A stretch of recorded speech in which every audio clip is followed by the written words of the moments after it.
Hello guys, for today's video, maglalagay ako ng mga damit sa aparador pagkatapos kong magtiklop galing sa itaas guys. So ilalagay ko naman namin sa aming damitan ng aming mga damit ni Daddy. So ayun, nalaglag pa. Ayan guys, ayusin ko. Ayan, sunod ko naman yung aking mga short. Ayan, magulo aking shirt guys, pero okay lang yan. Ako naman ang taga-ayos. So ayan, kung minsan talaga pagmamadali tayo, nagugulo ating mga damitan. So ilagay ko naman yung aming mga personal na gamit ni Daddy sa baba, sa taas, sa gilid. Ayan. So isunod ko naman yung aking mga damitan. Ayan guys.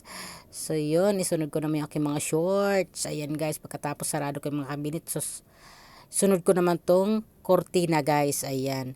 Magkakabit tayo ng kortina guys. Papalitan ko na naman yung aking kortina. So, alam nyo na, magpapasko na. Kailangan bagong kortinang ikakabit. Pero actually guys, matagal na yung kortina na yan guys. Almost 13 years na yan sa akin. Yan. Twice ko, a week ko lang nagamit. At twice ko lang siya nagamit. Gawa nang natigil ng ilang taon akong hindi nagko-kortina. Dahil sa aking hanap buhay noon na nagkakantin ako, tinanggal ko muna ang kortina sa bahay dahil naglalabas pasok kami maghakot ng aking mga paninda at pagluluto ko. So hindi ako nagkakabit ng kortina ng ilang taon. So ngayon, hindi na ako nagkakantin. Ayan, magkokortina tayo ulit para may privacy ang ating kusina at ating pinto para hindi mapasukan ng lamok. Ayan guys. So ayan, nagtatastas ako dyan ng lusutan ng bakal guys. Medyo maliit itong aking kortina na lusutan ng bakal, no, kasi size 1 yung aking kortina dito sa sa kusina. Ayan, binabakbaklas ko. Ayan, baklasin ko yung sinulid guys. 100 lang naman yan. So ayan. Ayan.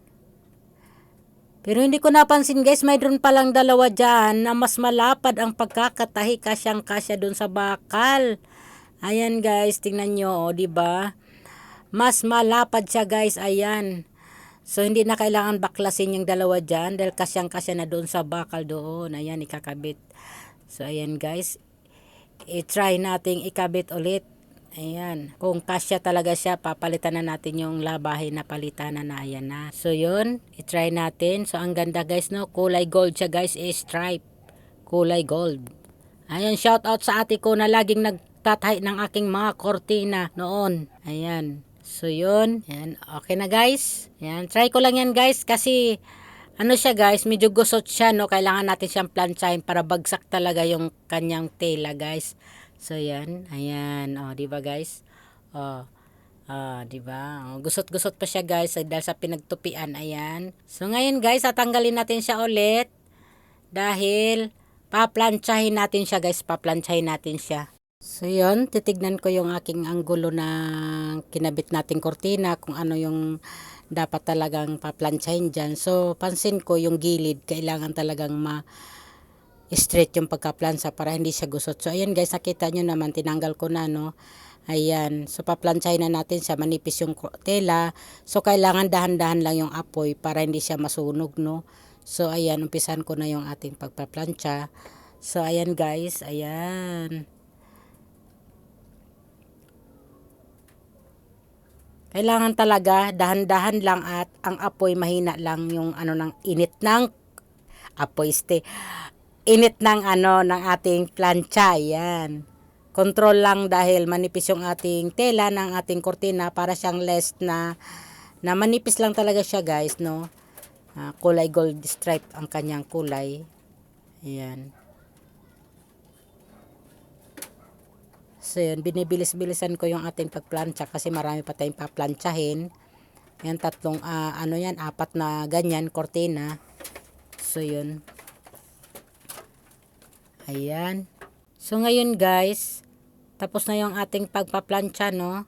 Ayan guys, ikakabit naman natin siya doon sa bakal ulit. Ayan, ayusin natin yung camera. Ayan guys, buksan ko yung ilaw para makikita nyo kung anong attract ng kulay ng ating cortina. Ayan guys. So yun, ikasasaksak ko na sa ating lalagyan ng bakal. Ayusin ko muna. Ayan, namamatay. Ayan guys. So, ilagay ko muna yung isa guys. Tignan nyo kung anong dating. Maganda bang nag-iisa lang siya muna o dalawang ilagay nating kortina. So, mag-comment below lang kayo sa baba guys kung ano yung reaction nyo. So, ayan. Ilalagay ko pa rin yung isa para maging dalawa. So, yon.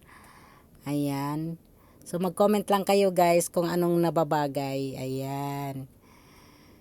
So, diba guys, ang ganda. Oh, so maglabas-pasok pa ako diyan. Ayan. Para ma-try nyo kung anong datingan. Pinapatay sindi ko yung ilaw kung anong oh, 'di ba? Oh. So dito naman tayo ngayon sa pinto. Lalagyan na natin yung isang kortina. Ayan, tatanggalin na natin yung lumang kinabit ko para malabhan naman din yon at yan naman yung ikapapalit natin. Ayan. Nalaglag pa yung panali ayun guys. So yun, ayan. So, mas maganda talaga guys na may kortina yung ating pinto. Ayan. So, ayan. Oh, magalaw-galaw man siya ng guys, ng hangin. Ayan. So, may ilang pumasok ang lamok. Ayan. O, diba? Galaw-galaw siya. O, hindi talaga makakapasok yung lamok kasi naiilang siya kasi gumagalaw-galaw yung kortina. Ayan. So, yun. Okay na guys. So, doon naman tayo ngayon sa itaas yung isang kortina yan. Yan. Ligpit muna natin tong isang mga na to. Ayan. Para maisang tabi na ilagay sa laundry basket. Yan. Labahin na yan siya guys. Yan. Ayan. Shout out dyan sa nagbigay sa akin ng kortina na yan. Ayan. Ayan. Kortina na yan. Na kulay gray. Yan. Shout out sa nagbigay sa akin si Mark. Nasa Dubai na ngayon. Sa yan namang kulay purple. Ayan. Ayan. Ate ko pa rin ang nagtahi ng mga yan. Ayan.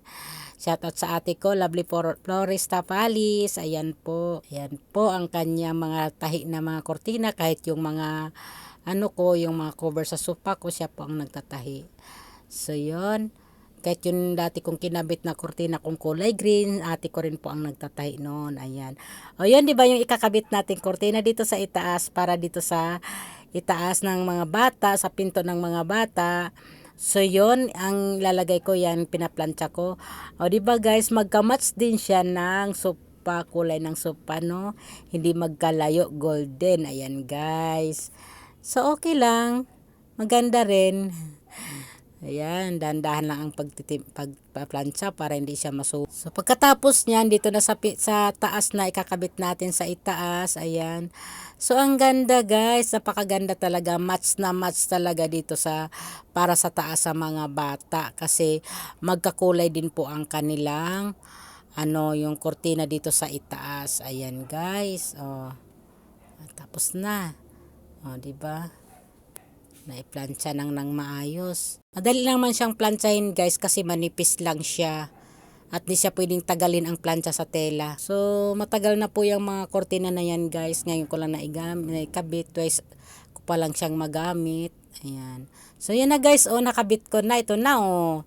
O, diba guys? Ang ganda. Naikabit na natin dito sa kwarto ng mga bata. So, di rin magkalayo sa kortina nila dito sa bintana. O, diba? Kulay golden. So, yun. O, diba? Ang match talaga guys. Bagay na bagay. O, diba? So, hindi na siya masyadong, hindi na siya diretsahin ang tingin ng, kung may tao sa labas, diretsa sa kwarto nila kasi nakaharang yung kortina, no? Ayan.